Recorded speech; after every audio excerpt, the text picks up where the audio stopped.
पाकिस्तान को 4 विकेट से हरा दिया T20 वर्ल्ड कप के मैच में। और जिस तरह से एक्सपर्ट्स और एक्स क्रिकेटर्स ने बोला कि ये कंट्रोवर्सी से भरा हुआ एक मैच था और आईसीसी को इसकी फिल फॉर इन्वेस्टिगेशन शुरू कर देनी चाहिए। पहली कंट्रोवर्सी तो वो है जो टॉस से ही शुरू हो गई थी और कल से बहुत सारे शोज़ पे, बहुत सारे प्लेटफॉर्म्स पे, सोशल मीडिया पे 4-5 सवाल हैं जो मुसलसल हर जगह पे रेज हो रहे हैं। जिसमें सबसे पहला सवाल ये है कि टॉस पे रोहित शर्मा ने जो डेजिग्नेटेड एरिया था उससे बाहर कॉइन को क्यों उछाला। नंबर 2, क्या विराट कोहली को मोहम्मद नवाज ने लास्ट ओवर में जो बॉल कराई थी वो नो बॉल थी या नहीं। नंबर 3, वो नो बॉल किसको कॉल करनी चाहिए थी, सामने वाले अंपायर को, लेग अंपायर को या थर्ड अंपायर को।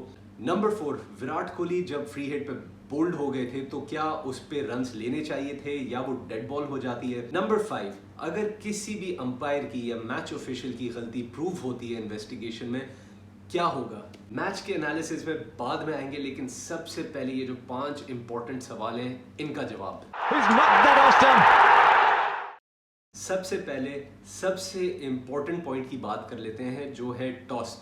रोहित शर्मा ने जब कॉइन उछाला और बाबर आजम ने कॉल की थी तो आपने देखा होगा यूजुअली इस तरह से होता नहीं है कि कोई कैप्टन बहुत दूर कॉइन उछाल दे, क्योंकि एक एरिया होता है जो उनको दिया जाता है जिसके अंदर उन्होंने कॉइन को उछालना होता है ताकि दूसरा कैप्टन भी देख सके और मैच ऑफिशियल भी देख सके उसको। लेकिन कल रोहित शर्मा ने जिस तरह से कॉइन उछाला था इतना दूर गया था कि बाबर आजम देख भी नहीं सके थे और मैच ऑफिशियल ने दूर से ही कॉल कर दी कि रोहित शर्मा टॉस जीत गया है। ये एक ट्रांसपेरेंट मेथड नहीं है। हमेशा स्पोर्ट्समैन स्पिरिट यही कहती है कि आपको कॉइन करीब उछालना चाहिए, जो डेजिग्नेटेड एरिया है वहां पे कॉइन गिरना चाहिए ताकि ऑपोजिशन का कैप्टन भी देख सके, आप भी देख सकें उसको और मैच ऑफिशियल्स भी उसको करीब से देख सकें। वरना कॉइन अगर दूर चला जाता है और सिर्फ ऑफिशियल जो कॉइन उठाने वाले ऑफिशियल है वो ही उसको देख सकें तो वो किसी के भी हक में फैसला दे सकते हैं, जो कि गलत है। ट्रांसपेरेंसी नहीं मेंटेन होती इससे और इसी वजह से कैप्टन को एडवाइस यही किया जाता है कि वो जो डेजिग्नेटेड सर्कल है उसके अंदर कॉइन को उछालें। This is a very important point and it needs to be investigated and also a guideline needs to be set कि कोई भी कैप्टन हो उसको एक डेजिग्नेटेड एरिया के अंदर ही कॉइन को उछालना चाहिए। आप कभी नहीं देखेंगे कि कोई बिला वजह कॉइन को पीछे, सर के ऊपर से आगे पीछे कहीं टॉस कर दे। एक तरीका होता है कॉइन को टॉस करने का और एक एरिया होता है जिसके अंदर कॉइन को टॉस करना चाहिए। So this is the first thing that needs to be looked into. दूसरा सवाल जो हर जगह हर प्लेटफॉर्म पे रेज हो रहा है वो ये है कि क्या मोहम्मद नवाज की फाइनल ओवर वाली बॉल जो विराट कोहली को गई थी क्या वो नो बॉल थी या नहीं। अगर आप ये साइड एंगल देखें तो बॉल की ट्रेजेक्टरी मेजर की जाती है और ये देखा जाता है कि अगर बैट्समैन क्रीज के अंदर खड़ा हुआ हो तो क्या वो बॉल उसके वेस्ट हाइट से ऊपर होगी या नीचे होगी। अगर वेस्ट हाइट से ऊपर होगी तो अंपायर उसको बिल्कुल नो बॉल दे सकते हैं, लेकिन अगर वो वेस्ट हाइट से नीचे बनती है तो उसको नो बॉल नहीं दिया जाता। और विराट कोहली की अगर आप पोजीशन देखें तो वो क्रीज के बाहर खड़े हुए, जिसका मतलब ये कि अगर वो क्रीज के अंदर होते तो बॉल की ट्रेजेक्टरी नीचे आती और चांसेस आर कि वो उनकी वेस्ट लाइन से नीचे आ जाती। सो टेक्निकली ये नो बॉल बनती नहीं थी। कल के मैच का एक बहुत बड़ा ब्लंडर था जो ये ऑन फील्ड अंपायर से हो गया और उसका नुकसान ऑब्वियसली पाकिस्तान को भुगतना पड़ा। अगला सवाल जो है वो ये कि अगर ये नो बॉल होती भी तो कॉल किसको करनी चाहिए थी। क्या फ्रंट अंपायर को करनी चाहिए थी, लेग अंपायर को करनी चाहिए थी या थर्ड अंपायर को करनी चाहिए थी। याद रहे वेस्ट हाइट फुल टॉस के ऊपर कभी भी फ्रंट वाला अंपायर नो बॉल नहीं कॉल कर सकता, वो लेग अंपायर ही कॉल कर सकता है। एंड अगर लेग अंपायर ने टाइम पे नो बॉल की कॉल नहीं दी और उसको कंफ्यूजन है रिगार्डिंग द नो बॉल तो वो हमेशा उसको रेफर करता है थर्ड अंपायर को। यहाँ पे भी अगर आप देखें विराट कोहली ने जब शॉट खेल लिया था, जब बॉल का बैट से इम्पैक्ट हो गया था उस वक्त तक भी अंपायर ने नो बॉल नहीं दी। जब बॉल बाउंड्री लाइन क्रॉस कर गई तब भी अंपायर ने कॉल नहीं दी। अंपायर ने कॉल तब दी जब विराट कोहली ने उनको नो बॉल के लिए पूछा।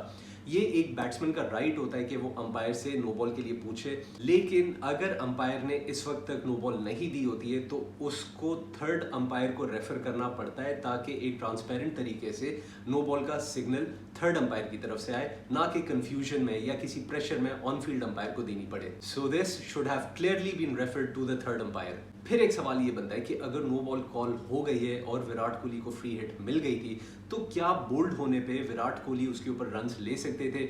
इसका जवाब ये कि वो बिल्कुल रन्स ले सकते थे, क्योंकि आईसीसी के रूल्स ये कहते हैं कि बॉल डेड सिर्फ 4 सूरत में हो सकती है। एक तो ये कि वो विकेट कीपर के या बॉलर के हाथ में वापस आ जाए, दूसरा ये कि बैट्समैन डिसमिस हो जाए, तीसरा ये कि बॉल बाउंड्री लाइन पार कर जाए, यानी चौका हो जाए या छक्का हो जाए। और आखिरी जो लेटेस्ट रूल है आईसीसी का, वो ये कहता है कि बॉल अगर स्पाइडर कैम को, यानी जो ग्राउंड के ऊपर जो तार लगी हुई होती है जिस पे कैमरा होता है, उसको लग जाए तो बॉल डेड हो जाती है। जैसे हमने शान मसूद के शॉट में देखा था कि बॉल स्पाइडर कैम की तार के ऊपर जाकर लगी और अंपायर ने फौरन उसको डेड बॉल दे दिया। सो हैविंग सेड दैट, अगर बॉल विकेट पे लग जाए, बैट्समैन बोल्ड हो जाए, तो वो बिल्कुल रन ले सकता है। इसकी एक मैं बहुत रीसेंट आपको एग्जांपल बताता हूँ कि इंडिया और साउथ अफ्रीका का जो अभी वर्ल्ड कप से पहले सीरीज हुआ, उसमें राइली रूसो को जब फ्री हिट मिली तो राइली रूसो ने बहुत स्मार्टली क्रीज में डीप जाके जानबूझ के अपनी विकेट्स खुद ही नॉक कर दी उन्होंने और बेल्स गिरा दी।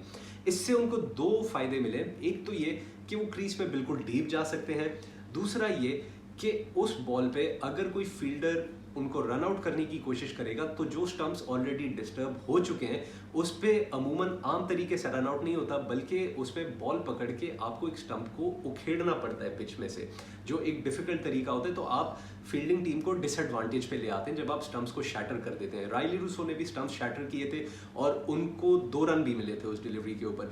So it does not matter, अगर बैट्समैन बोल्ड हो जाता है फ्री हिट पे, वो तब भी रन ले सकता है। सो विराट कोहली का राइट था और उन्होंने यही किया। आखिरी सवाल ये बनता है कि आईसीसी की इन्वेस्टिगेशन में अगर कोई इरेगुलरिटी पकड़ी जाती है, यानी किसी ऑफिशियल की या अंपायर की कोई गलती पकड़ी जाती है, तो उसके नतीजे में क्या होगा। Please remember, after every match, चाहे वो T20 हो, ODI हो या टेस्ट हो, एक फॉर्म होता है जो दोनों टीम्स के कैप्टन को मिलता है और उस फॉर्म पे उनको मैच ऑफिशियल्स और अंपायर के ऊपर फीडबैक देना होता है और उनको रेट भी करना होता है। अगर उनको किसी किस्म की कोई इरेगुलरिटी नजर आती है या वो कोई प्रोटेस्ट रजिस्टर करना चाहते हैं तो वो उस फॉर्म के ऊपर कर सकते हैं। आई एम नॉट श्योर कि अब बाबर आजम ने किया है नहीं किया, ये तो बाद में पता लगेगा, लेकिन ये एक फॉर्म होता है जिसपे आईसीसी अपने अंपायर्स का रिव्यू करता है रेगुलर बेसिस पे। तो उनके पास जो भी फीडबैक आता है प्लेयर्स से, कैप्टन से, वो उसके ऊपर वर्किंग करते हैं और अंपायर्स को उस हिसाब से रेट किया जाता है। अगर कोई इरेगुलरिटी निकलती है, किसी अंपायर के खिलाफ कोई मसला निकलता है, तो उसको आगे वाले टूर्स के लिए, आगे वाले सीरीज के लिए कंसिडर नहीं किया जाता, उनकी रेटिंग कम हो जाती है और उसी रेटिंग के बेसिस पे इन अंपायर्स की सैलरीज डिसाइड होती हैं। तो ये एक रिव्यू सिस्टम है जो आईसीसी ने रखा हुआ है और बाबर आजम ने उस फॉर्म के ऊपर क्या रिव्यू दिया होगा ये तो वक्त ही बताएगा। But yes, ICC does have a system in place. Umpires के ऊपर भी रिव्यू होता है। ये नहीं है कि अंपायर और ऑफिशियल्स जो भी करें उनको कोई रोक नहीं सकता। ये एक प्रॉपर सिस्टम आईसीसी का इम्प्लीमेंट किया हुआ है। सो फॉर द आईसीसी, इससे पहले कि इस तरह की कंट्रोवर्सीज, इस तरह के इश्यूज बड़े मैचेस में, फाइनल या सेमीफाइनल में निकले, इट्स बेटर कि अभी इन्वेस्टिगेशन करके अभी इन इश्यूज को सॉर्ट कर दिया जाए। It was a big match, Pakistan ने बहुत अच्छा खेला and everyone would be thinking कि Pakistan were the better team और क्या हो गया एकदम से, पाकिस्तान कैसे हार गई। So I would just like to say कि it was Virat Kohli and the umpire who made it happen for India. Take nothing away from Virat Kohli, बहुत जबरदस्त इनिंग्स उन्होंने खेली। पाकिस्तान के कुछ इश्यूज हैं जिनको फौरन एड्रेस करने की जरूरत है। सबसे पहला इशू ये कि नवाज का प्रूव हो गया कि वो ना पावर प्ले के बॉलर हैं, ना डेथ ओवर्स के बॉलर हैं। मोहम्मद नवाज के लिए बेहतर ये है कि वो मिडिल ओवर्स में ही अपने ओवर्स निकाल लिया करें। दूसरा ये कि शाहीन अफरीदी को हम लोग देख रहे हैं कि वो डेथ ओवर्स में डिलीवर नहीं कर पा रहे हैं। चाहे हम पिछले T20 वर्ल्ड कप का मैथ्यू वेड वाला स्पेल देखें जो शाहीन ने उनको कराया था, या हम कल के मैच वाले देखें, उन्होंने शुरू बहुत अच्छा किया था, ओपनिंग स्पेल उनकी बहुत अच्छी थी, लेकिन डेथ ओवर्स उनके अच्छे नहीं थे।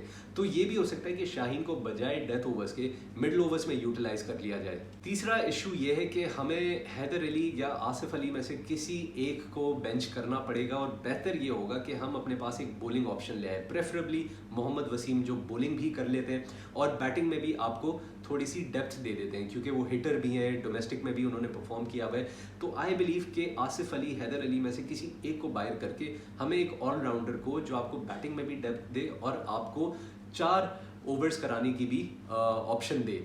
कल के मैच में जिस तरह से हमने देखा कि अक्षर पटेल जब पिटे उसके बाद इंडिया ने उनको ओवर ही नहीं दिया था क्योंकि उनके पास मजीद ऑप्शंस मौजूद थे। लेकिन पाकिस्तान, हालांकि मोहम्मद नवाज जब पिट भी गए थे तब हमें नजर आया कि बाबर आजम के पास जैसे कोई ऑप्शन ही नहीं था। वो चाहते तो शायद इफ्तिखार को लेकर आ सकते थे, लेकिन प्रेशर मैच था और फौरन उनको जो है out of the blue over देना शायद बाबर आजम के ऑप्शंस में नहीं था, तो उन्होंने नवाज के साथ ही स्टिक किया। एक बहुत अच्छा डिसीजन नहीं प्रूव हो सका ये। Maybe this is something that Babar needs to work on. थोड़े से एक्सपेरिमेंट्स ज़्यादा उनको करने चाहिए चाहिए, एडवेंचरस थोड़ा सा होना चाहिए। T20 क्रिकेट में आपके पास मार्जिन होता है कि आप एडवेंचरस हो, और T20 की जो सबसे इंपॉर्टेंट चीज़ होती है वो ये है कि आपने रिस्क लेना है। तो ये वो चीज़ें जो बाबर आजम को देखनी चाहिए गोइंग फॉरवर्ड। थोड़ा सा रिस्क उनको ज़्यादा लेना चाहिए, थोड़ा सा एडवेंचरस उनको होना पड़ेगा कि इस टूर्नामेंट में आगे जाना है। टूर्नामेंट ओपन हो गया है और पाकिस्तान के लिए सिर्फ एक गुड न्यूज़ यहाँ पे ये है कि साउथ अफ्रीका और जिम्बाब्वे वाला मैच वॉश आउट हो गया है, जिसका मतलब ये है कि पाकिस्तान को सिर्फ अपने सारे मैचेस जीतने और वो ऑटोमेटिकली क्वालिफाई कर जाएंगे।